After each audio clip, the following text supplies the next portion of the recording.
You're welcome. Thanks, sweetie. Glad to be here.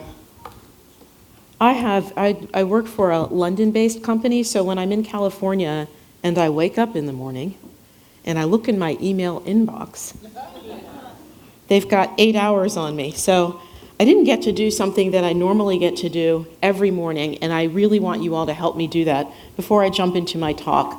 And that is, I'm a singer by love. I also am a digital governance consultant, but I usually try to vocalize every morning, and I haven't had a chance to do that.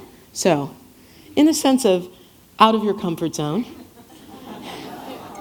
and to help tee up what we're going to talk about, or what I'm going to talk about, is how you collaborate together well, so that you can do something wonderful, I'd like you all to sing for me. So I'm going to make it really easy. I'm going to say, slice yourself the way you want. I'm going to say, your ones. I'm going to say, your twos. And I'm going to say, your threes. Okay? And I want it 5 times, starting 1, 2, 3. Are you ready? Okay. Row, row, row your boat gently down the stream. Merrily, merrily, merrily, merrily, life is but a dream. Row, row, row your boat gently down the stream. More. More. Yeah. Make it pretty.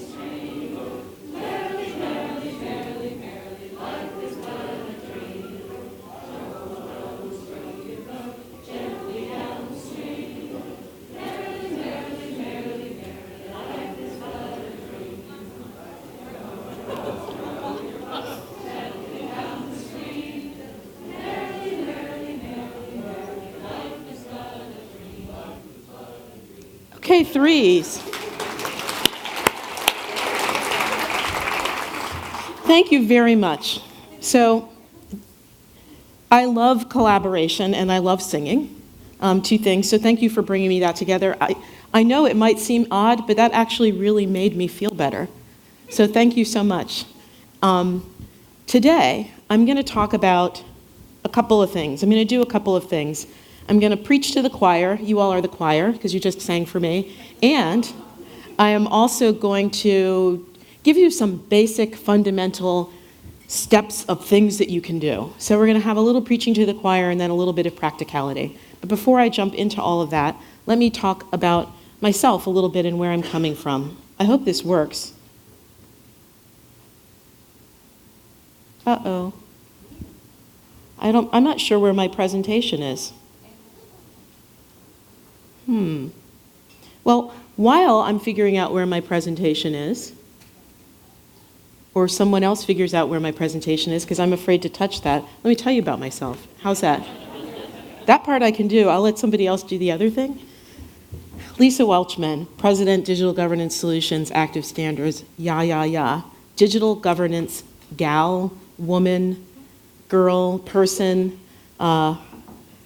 Let me tell you a little bit about my background. So I actually started my career in Internet and World Wide Web right here in San Jose. Where I was living in San Jose at the time, I was web publishing program manager for Cisco Systems. So that was in 96, 97, and it was kind of an interesting time for me. And really what was great and sort of integral to everything was that I saw big, bad, messed up digital very early. Right, so when I was at Cisco in 96, they'd already put all of their technical documentation online. They were already doing multi-channel delivery. I think they had websites for 23 different countries. And all of this big stuff was going on. At the time, we were just sort of making up things as we went along and didn't really have a sense of what we were doing. But I look back now, almost 20 years later, and realize there was just a lot that was going on that's sophisticated and a lot of things that people still have trouble with now, particularly multi-channel delivery, right? And understanding structured content authoring. So I was really fortunate. I quit in 1999. I started my own business thinking, if I know all about these things, everyone else will have these problems. I will become a gazillionaire with my consulting business because everyone will realize that they need to control these things and it will all work, but that didn't happen, right? So it's 20 years later now, and finally, what all of those dynamics and things which I solve through a discipline called digital governance are starting to come to a head, right? And people are starting to realize that we actually need to control our content, we need to structure our content, and we need to think about how people collaborate together, right? And so I'm grateful for that. I'm grateful that it's all sort of coming to a head now, and I want to talk about that a little bit today, and I want to talk about it through a particular lens. In particular, this sort of tug of war that happens. So everyone really likes to talk a lot about customer experience, right? And meeting the needs of the customers, users. There's all this sort of like heart-throbbing wonderfulness about how we want to meet the customer's needs. But what I see, and that's really great, but I don't design websites, I don't write content, I don't implement technology. I don't do any of those things. I really focus on the people dynamics of the organization. So if somebody has sort of like a crap website, right? Yes, you could actually put better content on it. You could actually govern that content through the full life cycle. You could actually have a better design. You could actually implement a better web content management system. You could develop a faceted taxonomy so that you can do multi-channel delivery and glue it all together, right? But why isn't that happening consistently? I think people like to think that it's because it's too hard, but it's not. I think if we locked this door and maybe added a few types of resources that may not be in here necessarily, but we shut the door and somebody gave us the use case for a particular business and asked us to actually build something, we could build it. I think we know how to do those things well. But what I see is that that doesn't happen consistently inside the organization. And so there's this sort of tug of war that's happening. And on one side is what the customer needs and what it is that we say we want to give them. And on the other side is the way that we insist on working inside our organizations, right? So it has to do with infighting, power struggles, I own, you own, this business unit, marketing versus IT, the content people versus the not content people, the design folks, et cetera, et cetera, et cetera. And so that's the focus of my discipline. And talking a lot about digital governance, as I will going forward, is to kind of break that, right? So I want to talk about collaboration, right? And I want to talk about how standards support collaboration. You all know that, right? But I want you to know it even better, and I want you to know it even more broadly. So this is the preaching to the choir part, right? So the answer to scalable collaboration is standards. So I'm not going to keep you on tenterhooks for the whole conversation leading up to a big swell. We need standards. Anybody disagree? Didn't think so, not in this room. If I was in a room with other folks, there might be some disagreement around that. So here's the problem inside your organization. A lot of people think when you say standards that you're stripping them of their personal identity, right? They think that they're not going to be able to do anything creative, they won't be able to innovate, and I want you to be equipped to tell people that those sorts of things just aren't true. Right now, you know that from a content perspective, right? So there's a difference, and I think I'll even have a slide that says this later. There's a difference between being standardized and doing whatever you want, or not being able to do whatever you want, right? So a lot of people will equate standardization to just sort of like not having any creativity. And so I want to talk about all of these little things that are standardized that contain a lot of creativity. This is going to arm you to talk about people. So you understand what I'm saying, don't you? Unless you don't speak English or I'm speaking English poorly, which I might be from time to time. It's the only language that I speak. I can read French. Right, so that's another standard that I know, but I don't know it enough to speak French, or I'm too scared to speak French. So speech is one of those things. One of our earliest forms, all tonal communication, is talking drums. There's a really great book called The Information by James Glick, which talks about the history of information dissemination from talking drums all the way to now. It's an absolutely fabulous book. And it talks about the patterns of just completely tonal, but that's a standard, right? The ear learns this standard, and you can communicate across the board for it. Here's another one, obviously close to my heart, music. That's standardized. I think maybe, it might be 10 years ago. Now I can't tell, can't keep track of it. They always seem to find some other piece of music that Bach wrote in some crazy German building they knocked down. Am I right? Like every now and then they'll knock down a building and they'll find something else that Bach wrote. And so I'm a classically trained singer. I do jazz singing now because I'm too lazy to keep up my classical. That's like takes chops, right? You have to keep practicing on that one. I'm a classically trained singer, and at the time I was a church cantor, and they found one. I got to sing this Bach aria, and I remember thinking, wow, isn't that cool? Hundreds of years later, they've knocked down a building, found something, and I can sing it, right? Because of standards. And think about all the different types of music that can be notated. These are just a few different ways to notate music. Anyone here do shape note singing? Yes, finally. Oh, total score. Thank you very much. Because no one has ever raised their hand talk after talk after talk. Now I know where to come to find shape note singers. So there's lots of different ways to notate. But as people who do that sort of singing know, it's a great way to collaborate. You can pull together anyone who does that sort of singing in a room, set up a meter, get going, and it works. Like a machine. That's absolutely amazing. They're collaborating, just like we sang Row, Row, Row Your Boat. Then there's some obvious things that are near and dear to our heart. I have two different movable types ones, just because I want to totally give, chops to China for actually coming up with this movable type thing before Europe did, which no one ever does, right? And then there's the one that we always talk about, right?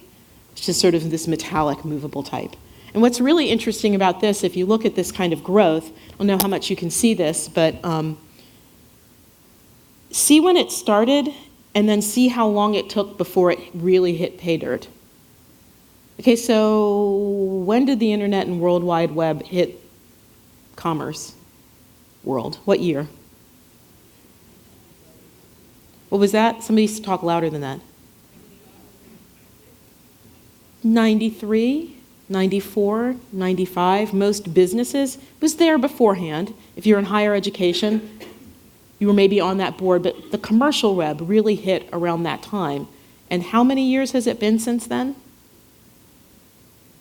It takes some time, right? So we're really in the early age of that, and I want to talk about that as well. Telephony, right? There's another example that's standards-based. If you go and you read about the history of telephones, and that's completely disrupted again, right? We're all walking around with mobile devices. How you actually handle and manage, talk to people from distances is really changing right now as well. But if you actually look at the history of how this happened, there's this big gap between when the technology was invented and how people adopted it, and when it actually hit pay dirt or was matured. And in between those two things, you'll actually find a lot of confusion. You'll find a lot of false starts. You'll find a lot of different ways to lay in infrastructure.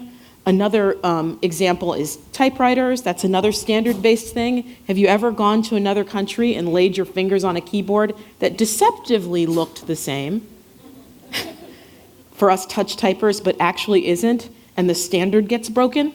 And you're like, oh, wait, oh, that's right. In Germany, they have all these little weird symbols, and the vowels are just slightly, it's a mess. It makes you crazy. I think even when I'm in the UK in the office, their keyboard's just marginally different, even though it's English. And it just makes you, it's enough to make you crazy. That's my earring on my mic. Sorry about that. So typewriters. Telegraphs, there's some really interesting stories about how they debated about how do you string the telegraph wires from place to place? Where do you put them? How far apart are the little stations, right? When you're repeating the signal, right? And so there's another example of technology that was adopted. We're getting closer to home. Radio. Radio is really interesting.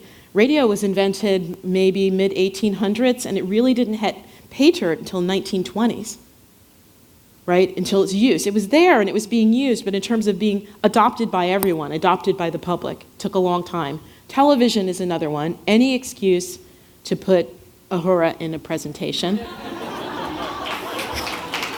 Totally, right? I had to do that. That blurry man's like the first television image ever transceived, and then I put her there because totally when I was growing up, I really wanted to be her. My sister and I would fight about who was going to be her. My sister ended up being a linguist. She speaks many languages, and I ended up working in technology, so I think we almost sort of got it together somehow or another, but what a great person. So television, there was a span there, also standards-based. All of these various technologies, punch cards, looms. They had punch cards for looms, all those beautiful patterns that we see, jacquard and all those other sorts of things. Data punch cards, right? And early mainframe types of things before we got to the PC, right? Which we all know. And we laugh at that now even, right? Look at that. We thought that was really cool, didn't we, for a while? It was really cool. Remember when you had to have stacks of floppy drives and you'd put a rubber band around them and label them and all of this other sorts of things. So all of these things operate over a standards-based framework, and that's what makes them revolutionary. So when you're talking to people, don't really try to make the argument about how standardized content is important. Just make the argument that standards on the whole are important, and that anything that we ever do that works and scales effectively is standards-based, and the really thing to really put in it is including us, right? Human beings. We have a certain number of pairs of chromosomes. If we don't, and there are challenges around that, you can have health concerns, right? Or we're just simply not viable. So I would argue that nothing exists outside of a standards-based framework. It's just how are you going to tune it, right? So the world that we're living in right now, which makes this all so rich, is we're all working with the internet and the World Wide Web, and we've got all of that stuff that's ever come ahead of us is now here. That's a really tough row to hoe. So I'm preaching to the choir, but I'm also telling you it may not be as simple as you really think it is, right? And if you think about all the years that it took to mature all of those various technologies, get them standardized individually, right, to work individually. And now we're trying to stuff all of that possibility into one thing, slap it up on the internet, and make it roll, right? So if it's been 20 years, maybe not enough time, right? So you might want to sort of take a deep breath, think about it a little bit, and consider what might happen. The internet and the web impact everything, right? So that's the cool little paper that Tim Berners-Lee wrote, where he was proposing the internet, and I have to look in here and see what it says. Vague but interesting for the World Wide Web. It's like, hey, I've got this idea for the World Wide Web, and the response from his boss was, vague but interesting, right? I told this story in my workshop, but I have to tell it to everyone that I can until I think I've told it too many times, and people say, I've heard that story before, but you're not saying that yet, and you don't know what it is. So I was at this event last year, just because I was just like, have you ever been to an event and you're like, you get to meet somebody? Have you ever met somebody that you've always really wanted to meet or fantasized about meeting? Anyone ever had that experience and you just kind of get like a little bit wiggle-kneed and stupid, even though otherwise you're normally a together and dignified person? All right, well, that would be me going to an event in DC that Duke Law School had, and it was on some campus, maybe Georgetown, or I don't know where it was, but anyhow, in the room, Vince Cerf, inventor of the internet, Tim Berners-Lee, inventor of the World Wide Web. And it was a small event, so it was maybe less than 100 people.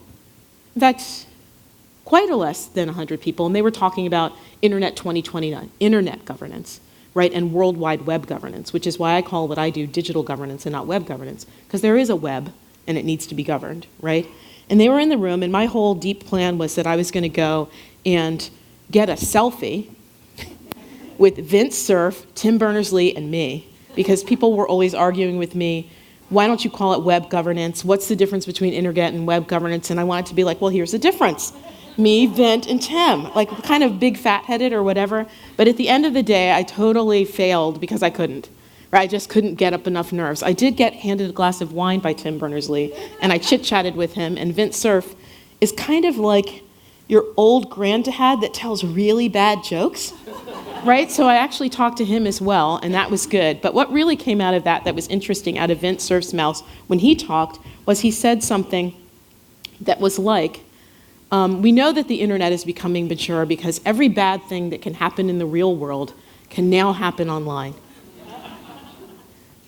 Which is kind of true and kind of sad, but it is a measure of maturity. And so Pollyanna Lisa would say, every bad thing and every good thing. that can happen in the real world can now happen online. And I think that we're really integral to making sure that we maximize the good and minimize the bad to a certain extent, whether or not it's in your business, in your personal life, with information, making sure customers get what they want. Whatever your goal is, your nonprofit, for-profit, it doesn't really make any real difference. But we're not really good at that. As I work with organizations, I start to realize there's just always this sort of internal lack of desire to work together. And I don't know what it is. I think it has to do with just human beings and human nature and wanting to do your own thing. I think it's the immaturity. But what we've tried to do is try to grow without standards, right? So now I'm going to shift into sort of some practical information for you. This is my book. I had to put my book in here because that's what you're supposed to do. It's called Managing Chaos, right? And it is really all about how do you collaborate internally around digital channels, right? If you don't do it, you really will make a mess, right? And I want to tell you a little bit about how to not make a mess. So, before I jump thoroughly into that, I want to prime the pump a little bit to say that we've governed these things before. So this idea of going from we're doing stuff in a messy way to we're doing things in a governed way, we've done it, right? Just think about all of the technologies that have come that you use that are standardized that you're not thinking about. You're sitting on a chair, you've got shoes on your feet, you've got earrings in your ears. There's all kinds of weird technologies that people make. They've matured and we've come up with standards about them. But let's throw out some of these other ones and some of the things that happened as we were trying to mature them. Of course, the people that do telegraphs didn't like telephones, right? That's no brainer, right? This is completely useless technology. No one's going to use it. So we run into those types of things as we mature, right? Then you also have to do things like regulate, which make people crazy. It makes me crazy. Yes, let's just say it. Don't we all wish that we lived in a world where people just did the right thing? I mean, but it's a big world. There's a lot of diversity. And what's right to one person doesn't seem right to another person. So when we live in these big groups and we work in these big groups and we have to collaborate, we're going to end up regulating, right? The idea is, can we regulate in a way that is sensible, that's least invasive, that is to the point and aims to a certain end? As far as radio is concerned, you all know that whole War of the Worlds story, right? Where they had the pretend Martian invasion radio broadcast that people thought was real. Well, it was things like that that kind of instigated thinking, well, maybe we need to actually regulate radio, right? So there's always like someone who's doing something, and that was really kind of cool from an artistic perspective and kind of innocent, right? I don't think anybody was really trying to dupe anyone. People just weren't understanding how these things worked. I was standing in a line on my way here, and Southwest is not my favorite airline. Don't tweet that. Is not my favorite airline. Well, I travel a whole lot, and it's really stressful to not know what seat I'm going to sit in. I personally find that stressful, right? To not know and to know that I'm going to have to cattle call to go get a seat. But that's neither here nor there. But I was standing in the line, and somebody was pointing out to someone else, person number A22. I was A21. In the line was pointing out behind me, was saying she's got her boarding pass on her phone. And they were pointing out, what is it? What do you call that thing? Is it UPC? What is it? I'm so bad with letters. That thing, right? That thing. And she's got it. And he was like, I don't understand how some squiggles on a screen, they were just flabbergasted that this even worked. Now, I can't remember the abbreviation. I don't even know what that stands for, and I probably should because I work in digital, right? But I actually am really a change management consultant. But I get it. I intellectually understand what's going on with the technology, right? And it's not that mind-blowing. It was mind-blowing. It was like magic. It was completely like magic. So this is how sometimes technologies roll up, and when you're so into it, you forget. You forget that. So this regulation that needs to happen. And then, this is near and dear to your heart, there is also this idea that you're going to have to start to categorize things. Now, when you see this vision coming out from 1915, this sounds good. We still sort of can't do this, right? Properly classified and indexed information that school children can go to. We're getting close, aren't we? The World Wide Web and the internet maybe a little Wikipedia, whether you hate it or don't hate it. Wikipedia, it is here to stay, right? So we're going to have to work with that one as well. But just this whole idea and this vision around this. So when we have these new technologies that come and we start to try and manage them, there's this regulation that starts to happen. There's this structure that starts to come into play. And there are also these naysayers from the legacy world, right, that start to say, nah, not really, or been there, done that. Maybe if some of you all are in that room, one of the things that I hear a lot from content people is, this web stuff, this isn't any different than what we've always done. And it's like, well, yeah, there are some similarities, but it is different, right? The penetration is different, the depth is different, the intent, and what you can do with the information is different. And so it may not mean that we have to throw out everything that we know about managing content or managing information, out with the bathwater, but we do need to consider that there might be some new use cases. So the message to you all and to the people internally when you're talking is that you're not trying to impose something on them that is abnormal. Standardization is the norm, right? What's really going on inside your organization is people aren't really sure who's allowed to make these rules about standards. You all think it's you, right? Someone else thinks it's someone else. This business unit thinks it's that. The people in Australia think it's that. The German team thinks it's that. Marketing thinks it's that. IT, the executive suite's not paying any attention, right? There's all of these dynamics going on around. You have to really think about how those things will happen. So that's where people like me come in, or the idea around digital governance. So if we narrow the use case down to our digital channels, and when I think about digital channels, I'm thinking about any digital channel, but usually we're talking about websites, mobile applications, and social media interactions, right? Can be more, can be email, can be CRM, it could be anything that you're talking about. So you have to figure out what you want to govern, or you could be talking about any technology. But if you think about it, there's a maturity curve that really happens when you're adopting a new channel, right? And one of those things is you launch it. So we talked about when does the World Wide Web come into play, what happened. That's 93, 94 for most people, maybe a little bit earlier. We just worked with some folks in Sweden, and they were quite late. I think it was 95, 96 before they actually launched their first corporate website. So depending on your organization, it could be sooner or later, but you launch it. Okay, at that point, I'm not crazy. If you had tried to out and out strictly think that you could figure out every use case for the World Wide Web when you first started and then make all of these rules for it, it wouldn't have worked. Now what's interesting is the web is rule-based, like W3C, it is standards-based. So you actually had to structure your information and content in a certain way for it to render through a web browser. Right? So we're already operating off of a standards base, but the use case for how you were going to leverage the web inside the enterprise was not clear. Now, I was at Cisco Systems, so it was interesting. Their tech doc went online. That was interesting. People hadn't really thought about it. We'll just put all of our documentation online. We'll do multi-channel, we'll drop it in the top, a Quark document in the top, and we'll push out CD-ROM. We'll burn it to a CD-ROM and put it in a box and ship it with whatever they've bought. We're going to make the books, and we're going to push it online.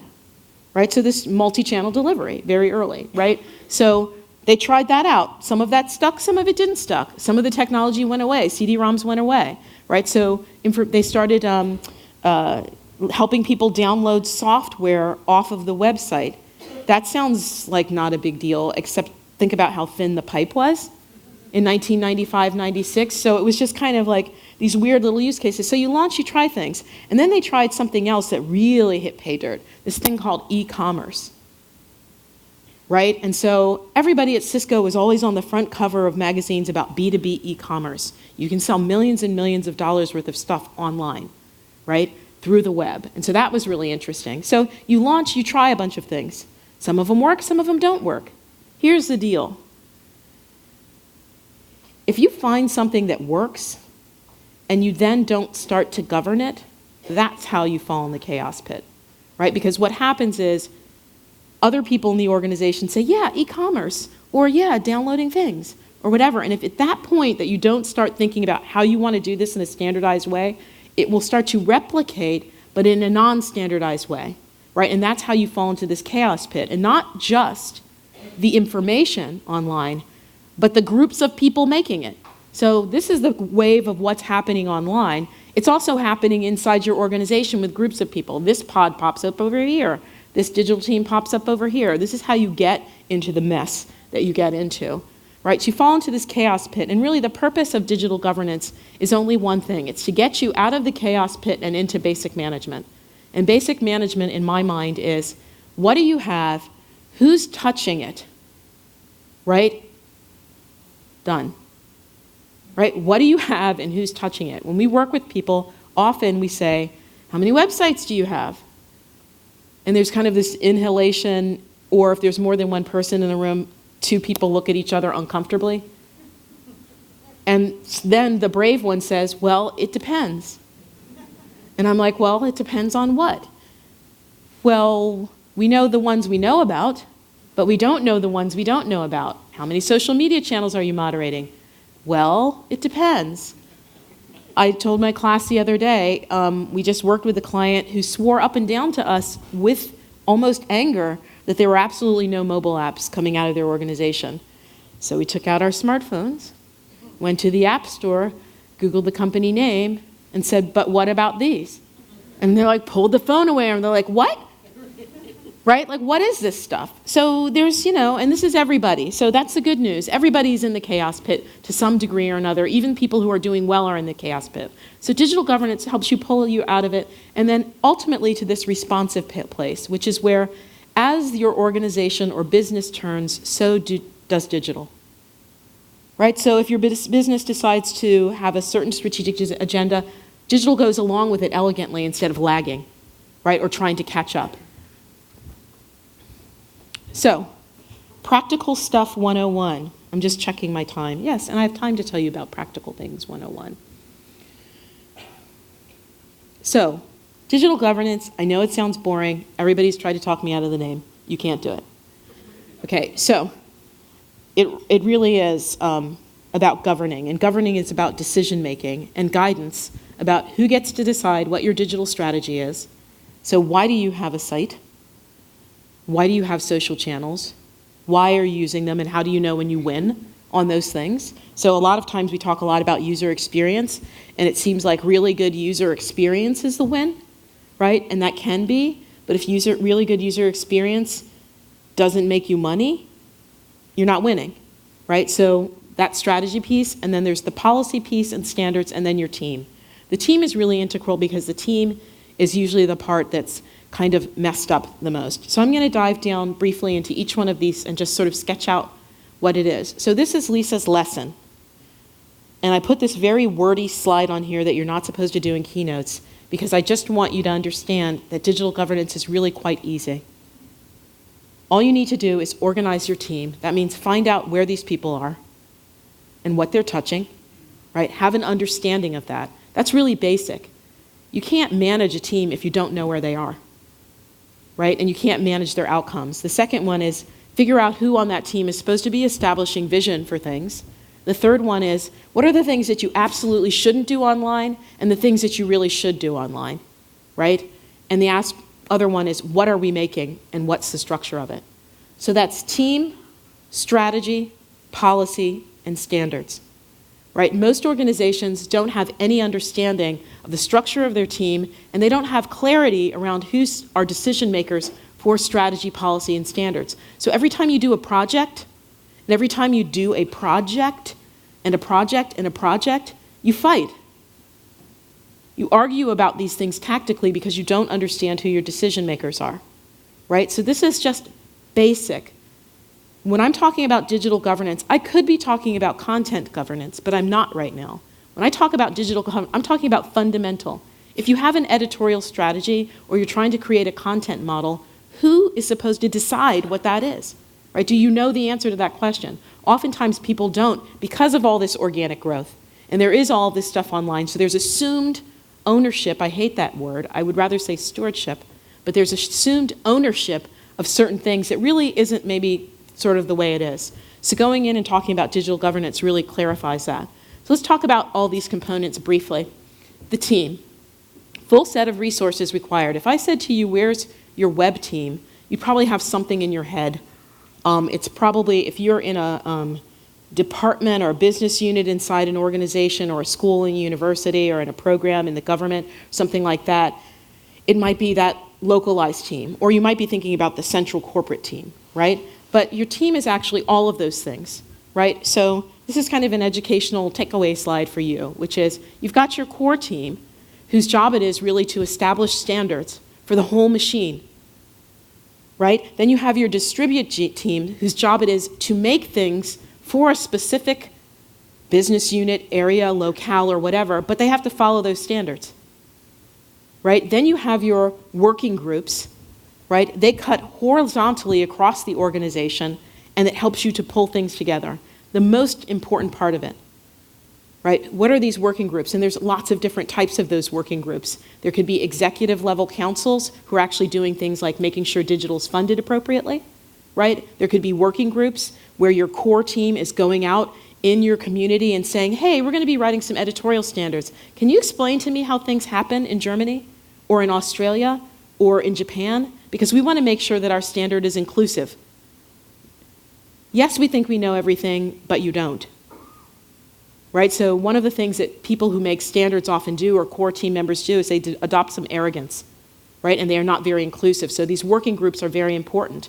And then there's also this sense of community of practice, which is bringing together horizontally all the people in your organization who touch your digital streams, maybe doing some brown bags, some education for them, a lot of different things. Like, you all are making this online experience. And oftentimes when we do an engagement with people, we do all this discovery and we talk to the people, I always kick off with this 90-minute education session where I do something like this, right? And inevitably, 50% of the time, somebody raises their hand and says something like, you know, this is the first time we've ever all gotten together. And I'm like, well, it's no wonder, right? Well, I mean, no, honestly, you're trying to make this thing together, but you're not communicating. And a lot of times, to your defense, executives don't empower you or fund you to do activities like that because they have no sense of how holistic and how sophisticated it is to manage an online presence. So that's a real challenge, right? That is a real challenge. So I'm not going to kick you too hard. And then there's your extended team. These can often be rogue people. This is anyone who doesn't work for you who helps and supports you with digital. Do you have an interactive agency that does all your design? Do you have people who spin up microsites for you, make mobile apps for you, or whatever? Some people might say, who cares about it? But I guarantee you, if you do have some standards, 9 times out of 10, your extended team's the one breaking them. They're the ones that, when the central core team says they don't have time to support a department in something, the department says, oh, never mind, I have my own money, I'm going to go do my own thing. They go hire an extended team member and they do their own thing. So you need to have a sense and have your arms around them so you can make sure that you're communicating effectively to them what your standards are. Nothing wrong with having a huge extended team. Some organizations outsource almost all of their interactive development and online development, right? But you also need to make sure that they're held accountable to a standards model. So that's a team piece. Once you know where your team is, you have to figure out who on the team is going to be making decisions around strategy, policies, and standards. Digital strategy, as I see it, is not which websites are we making, what social channels, what's our content model. It's basically, how is our organization going to exploit the internet and the World Wide Web to make money, if you're for-profit. If you're nonprofit, it's how is our organization going to exploit the internet and the World Wide Web to make money? Because nonprofits need money to run their things too. It all goes down to, pounds, dollars and cents, euros, whatever it is that you're counting things in. And you can have a good digital strategy or you can have a bad one. Nordstrom's ones that I admire. They've done some really sophisticated stuff doing inventory management and integrating the experience of being in the store and helping you to find merchandise in other stores and having it sent to your house, right? It's just very, very seamless. And then there's the other side of when digital strategy goes bad, which would be Blockbuster, who somehow let Netflix eat their lunch for 10 years and went bankrupt after owning a market space. So engagement in digital strategy, which often includes engagement of the executive level, is crucial, and understanding whose job it is. It's probably not your digital team's job. They're not senior enough. Unless you've got a chief digital officer and a senior in a C-suite inside your organization, but most people don't have that. So really understanding and knowing whose job that is. Digital policy is really helping you understand how to manage risk around operating online. So all of a sudden, you're not just paper and pencils and doing things that are happening in the physical world, although I guess online is also the physical world, but they seem like two different worlds to me as well. There are very special ways you can get in trouble online, right? That you can't get in trouble, and faster ways that you can get online. We've all seen the bad tweet, right? That's not an unusual thing that happens. And I don't know what it is about Twitter that makes people extra stupid. But there's something, I think it's the immediacy of it, like because it's so fast and so short, there's like not a little gate of sensibleness that comes in. I have absolutely no idea, but that's almost like dissertation worthy. Why Twitter, of all the channels, is the one that makes people do the silliest things? Even YouTube, you'd think YouTube would get more people in trouble, right? But it doesn't. But anyhow, digital policy. So the example that I have on here around policy has to do with not being able to send personal data outside of Russia. Right, so that's something new that came along. So you have people actually reacting to this. There are things that you must do and must not do. Security, privacy, all the stuff that IT harps on and makes you absolutely crazy because you want to do all this fun stuff with your information and they're trying to constrain you. These are real things. This is risk management. It doesn't mean that you don't do anything risky online. It means that you manage it. If you're a risky kind of business, go for it. Right? If you're not a risky kind of business, pull it in. If you're heavily regulated, you're heavily regulated. They're just certain things, banking, pharma, those sorts of things. They're just certain information requirements that are of that. So do you know who in your organization is supposed to actually be accountable for making decisions around this? And then digital standards, right? So these formal specifications, this is what you care about. And it's full all the way around. Design, editorial, network and publishing, publishing and development, and network and server infrastructure. So not just that. Do you know who's actually supposed to be creating the standards for that?